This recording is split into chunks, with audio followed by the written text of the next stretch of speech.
ГСП онлайн. Городские новости сейчас.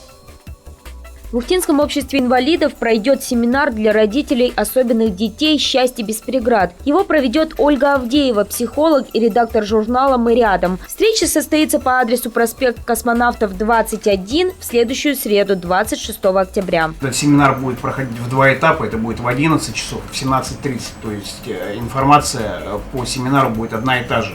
То есть на встрече вы узнаете, почему дети должны учиться вместе, зачем мамам особых детей объединяться, почему включать ребенка с инвалидностью в активную социальную жизненную позицию, то есть с детства надо, и многое другое. Тогда же 26 октября все желающие смогут попасть на личную консультацию к председателю регионального общества инвалидов Маргарите Колпащиковой. Ее прием пройдет по тому же адресу с 11 до 13 часов в кабинете номер 8.